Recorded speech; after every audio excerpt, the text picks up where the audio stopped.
And a pleasant good afternoon to you from the KXAN Live studios. I'm Billy Gates, and this is, of course, the Horns Report.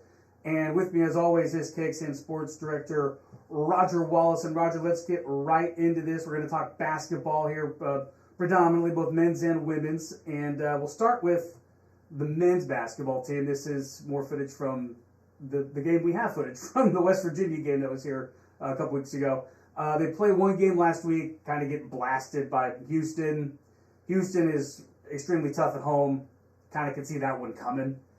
Yeah, you'd like to think they could have been a little more competitive. They 13 at the half, and then you got to make something happen early in the second half, and they didn't. Instead, Houston extended it right away. Odd, Max Asmus, 2 of 14 from the field, so he's hoping that's an aberration because we've seen him, how good he's been. But makes tonight so important. I mean, these home games, if you can win your 3 home games, if you're the Longhorns, then you get to that 8-game minimum win total. If you steal one on the road, obviously, then you get to 500. But starting tonight with K-State coming off that heartbreaker at home against TCU. But yeah, it was maybe not surprising, but still, if you're Rodney Terry, you didn't like what you saw last Saturday against Houston. Yeah, and you mentioned Kansas State. That is tonight, 8 p.m. at Moody Center. I believe that's an ESPN 2 game, yeah. Well, go figure this. You got Houston and Iowa State for first place, and Texas K-State opposite each other at 8. Yeah. Doesn't make a lot of sense. No. You wouldn't stagger those, but no, those are big decisions that we don't get to make. No, those are above our pay grade. It's getting to the time now. We're about 3 weeks out from the Big 12 tournament, which means we're about a month away from the big dance, the March Madness. And as of now, the bracket pundits out there seem to think Texas will get in. ESPN bracketologist Joe Lunardi has the Horns as a number 8 seed. I just checked earlier today, Monday. But he's made a change in venue for them. He put them in the Midwest region this go-around, this whatever 1.5, whichever version he's on by now. And it's interesting. He has them paired with the overall number 1 seed Purdue to play in the round of 32. And then the first round, he has them playing old friend Texas A&M. Yeah, I saw that. And that's kind of that, when he's matching them up. Sometimes you have a sense of humor to go with the matchups if it's an 8 and 9. But I go back to the home games. If you win the home games, you're not going to really have a bad road loss here on out. So that's why people are going, how can they still be not even on the bubble with their overall 16 and 9 record? And really, they don't have a great non-conference win. But it's because of the strength of the Big 12, and those road wins go a long way in building their resume, and the road losses don't penalize you as much. So again, I go back to K-State, OSU, and OU at home. Either K-State or OSU is going to be a bad loss. Oklahoma, because it's at home, it wouldn't be great, but they're at least a ranked team. But I think you have to feel like if you get to 8 and 10 in the conference, you're comfortable. After that, you're hoping some things don't fall against you. Yeah, if they were to lose to OU at home, it would be considered a quad 2 loss in their net rankings, so not the end of the world, but not great either. Speaking of net rankings, it's the kind of efficiency and the way teams play their schedule. It's like a big number crunch that the selection committee uses to seed and pick the field of 68, basically. There's a bunch of Big 10, a bunch of Big 12 teams in it, as you might expect. Houston, number 1 in the net rankings, followed by Iowa State, BYU, Baylor, Kansas, Texas Tech at 26, and then Texas at 33. They were 31 a week ago. So, of course, we're kind of focused on that, and we haven't talked about the fact that, again, it's a team that just can't quite get going this year, Yeah. I mean, not many really good things have happened. At least they haven't been able to bunch it together. They've had a couple of 2-game conference win streaks. Obviously, the win at Oklahoma was really impressive. The Cincinnati win was really good, and then they go to TCU. So they beat 3 quality teams on the road, and then the buzzer beater against Baylor at home. But the killers, obviously, the Central Florida game, losing that one at home, and really Texas Tech was tough as well, losing that one at home. So,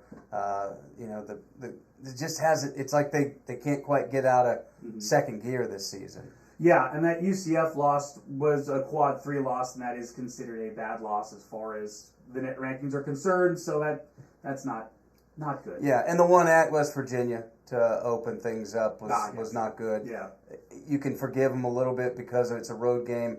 West Virginia's had some decent home wins, but again, we're tiptoeing around the fact that even if they get in at the way this team looks right now, how much damage can they really do? If you're an 8 and a 9, obviously you know what you're up against. Even a 7-10, you're gonna play a 2. Yeah. So something needs to spark for this team to kind of get things going. Yeah, and before they get to the big tournament, they have the Big 12 tournament. They're currently tied for 9th with Cincinnati and Kansas State at 5 and 7 in the conference, and they've got to put together some wins if they want to stay away from that first round. Right. If they drop a couple more, then they're going to get to that 11 range where they're having to play on that Tuesday of the tournament, and then if somehow, some way they're able to make a run, they'll have to play 5 games in a row. Yeah, and I think if you're at that point, if you could win 1 or 2, you think, okay, it's been a pretty good tournament. But yeah, you don't want to be one and done on Tuesday and have that the last taste in the mouth for the selection show coming up, and they'll have to sit around for 5 days and wait for that. So and that's the other part of the equation is, I mean, what a bloodbath that thing's going to be in Kansas City.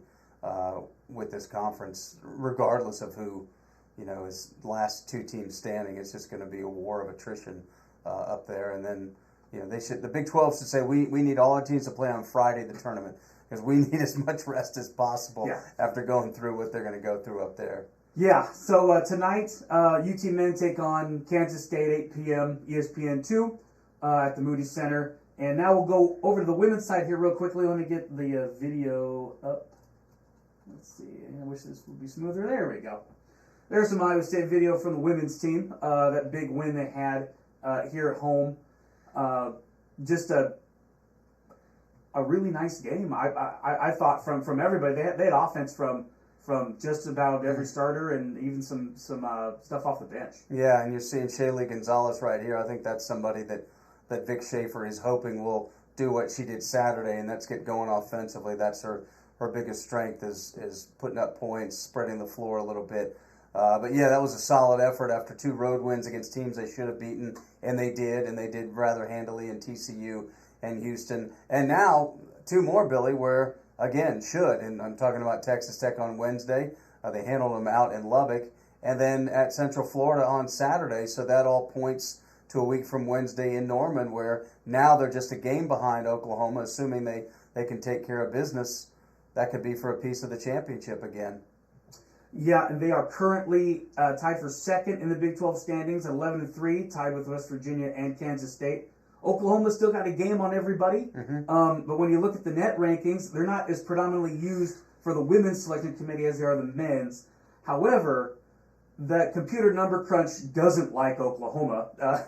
They're number 27 in the net rankings, while Texas is number 4. Yeah, and Oklahoma didn't do well in the non-conference, so everybody's kind of in the same boat in the conference, but they had most of their losses in the non-conference, and Texas had the win over UConn in the non-conference. They had the win at Arizona in the non-conference, so that certainly helped that. But and that seeding, Billy, you think of last year, yeah, they got the home court, but they were a 4, which means they had to play a 5 in Louisville in the second round, and didn't get out of Moody Center, so. Staying there, I think the reveal had them as the last 2. Yes. So the 8 overall last week. So if they can stay in there, then you're looking at a 2-15, and then the winner of a 7-10 as opposed to a 5-12. So again, I think that would help a lot if they can keep that. And I don't see any reason why they can't, unless they stumble in one of these games that they're supposed to win, because then you close it out with BYU at home on the final Saturday of the regular season. So again, 3 very winnable games, and then the coin toss against Oklahoma, I think you would say, just because of the way it went here.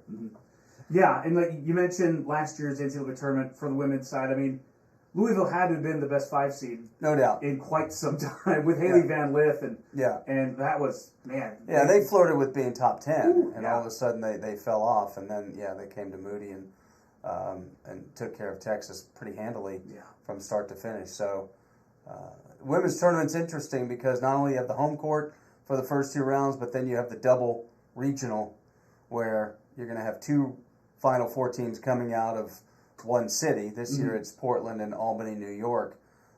So it's just a interesting makeup. And talk about no advantage if you can get through that first 2 when you go out there, unless you, I mean, maybe UConn in Albany is going to, Maybe. bring big numbers, but South Carolina, that's a long way to go. And when you go to the West Coast, maybe in Oregon State, or Stanford, but I don't think they travel so well anyway. No, So- but it would be the Oregon State Yeah. matchup that would really pack Moda Center for sure. Yeah. So anyway, it's a whole different world the way they have the women's tournament constructed right now. Yeah, it is interesting. We'll get into more of that later on once we get closer to that.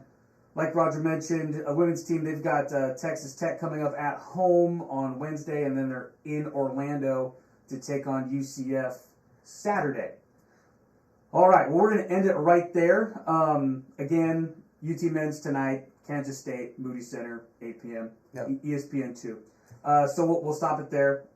Thank you so much for watching the Horns Report. And for Roger Wallace, I'm Billy Gates, and we'll talk to you again very soon.